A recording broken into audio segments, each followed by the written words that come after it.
eventually we would hit normalcy. Well, now experts and Dr. Fauci are saying that might be out of reach for America. To continue discussing this, let's bring in our panel, Georgia Congressman and pharmacist Buddy Carter, and we hope to be joined by Maryland Congressman and Dr. Andy Harris. You know, all of a sudden, there was this backtracking on herd immunity. I want to play for you what Biden said about it on Monday. Listen. And there's a debate, you know, and I'll end with this. There's a debate into what constitutes herd immunity. Is it 70% of the population? Is it 68%? Is it 81%? All right, so let's take a look at what the definition of herd immunity is. According to the CDC, it says a situation in which a sufficient portion of a population is immune to an infectious disease and makes it spread from person to person unlikely. Congressman Harris, I'm going to start with you. What is the threshold of vaccination that we need to hit for herd immunity? And are you as concerned as some of these experts that say that America won't hit herd immunity? Well, of course, we don't know what herd immunity is going to be for COVID because it's never been here before, but we can estimate from other respiratory viruses, and it should be on the order of 70%. And remember, what's important is to make sure that the people who are most vulnerable are actually protected. And it looks like we're even above that percent of the Americans who are vulnerable right now. You know, Congressman Carter, this morning I started to read these stories about how the CDC is putting out guidance for camp for kids, right? And it says that the kids should be wearing masks at all times, even outdoors. They should, socially distance. And I'm thinking this summer seems more stringent than last summer. Then I see Anthony Fauci on the TV talking about how he's defending the COVID guidelines for the summer camps, but he's also acknowledging that they're probably a bit overboard. Take a listen to what he had to say. Are these CDC guidelines excessive? You know, I wouldn't call them excessive, Savannah, but they certainly are conservative. I mean, you know, Congressman Carter, it's like I think that this is part of the problem. They laugh at the guidance. Oh, this is too much. It's like, well, you know what? This is the problem right now, is that wear a mask, don't wear a mask, you know, socially distance, don't, get vaccinated, but then still wear a mask. You know, tell kids that this summer they have to. This is the problem, I think.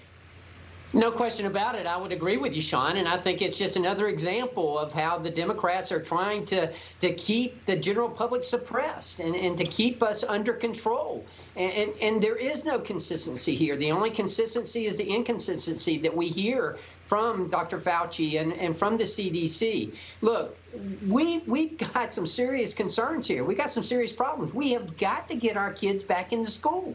This is something that I know that we in the Doctors Caucus and that Dr. Harris and I are members of. We've talked about this at length, that the impact that this is going to have on our students. A third of all our students are still not back in school, and this is going to have a serious impact on their learning. You're going to have sixth grade teachers next year welcoming in fourth grade students. And that's not a good situation to be in. We see the suicide rate among students increasing. When we don't have students in school, we're not able to tell whether there's abuse or not at home. Those are certainly certain things that we need to be concerned with. And then the most disturbing thing that I've heard about this is that we get this report where the CDC actually was working with the teachers union to keep schools closed. That is just unbelievable. It is unbelievable when people say they're going to trust the science, but then they don't. They trust these two teachers' unions. But, gentlemen, I do want to switch gears here. Today, Facebook continued their ban on President Trump. The decision was made by this oversight board that was put together by Facebook. It's made of around 20 individuals who are very left-leaning. They get 6 figures a year to work around 15 hours a week. I mean, I want to be on this board. Sign me up.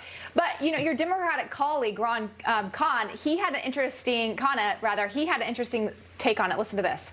I think it would be a mistake to let him back on this early. There's still a threat in terms of the big lie. He's still promoting that.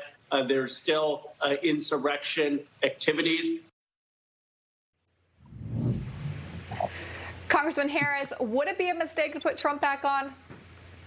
Look, the only violent activities right now are coming from Black Lives Matter and Antifa, and they certainly haven't banned for instance, the members of Congress who support those violent activities. So this is just hypocritical. It's a double standard. This is what Americans just don't like when they look at what's going on in the country, the double standards, the hypocrisy. This is why 75 million Americans supported President Trump for re-election. Yeah, we're going to talk about this later in the show, but it's amazing who's on the platform that they don't seem to have a problem with.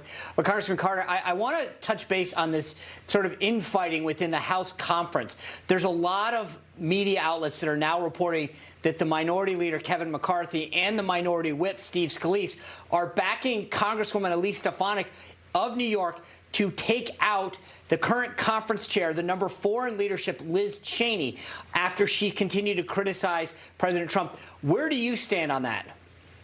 Look, we as a conference, we've got to move forward, and we've got to put the past behind us, and we've got to concentrate on the message that needs to be out there. We have a very positive message in the Republican Party. We are the party of choice. We are the party of making sure that people have opportunities, that we are creating opportunities and creating jobs, putting more money in people's pockets, making sure that people live in a free and independent America.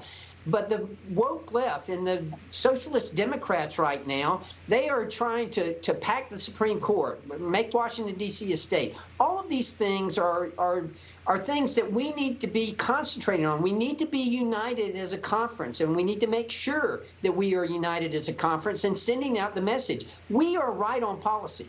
I am convinced that we are right in the Republican Party on policy. We need to get that message out. It's a positive message, and we need to make sure that we're all speaking with a unified voice. So, yes or no, would you back Liz Cheney to continue in her position?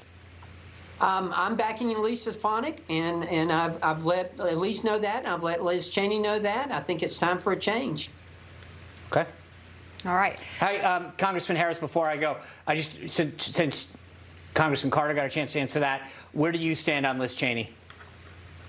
Well, look, I'm a member of the Freedom Caucus. The Freedom Caucus thought that a couple months ago was the time to make this change. We thought this distraction was not going to be good for the future of the party, and we think it's about time. Okay. All right, gentlemen, Congressman, thank you for being here to weigh in. Appreciate your time. Thank you. Thank you.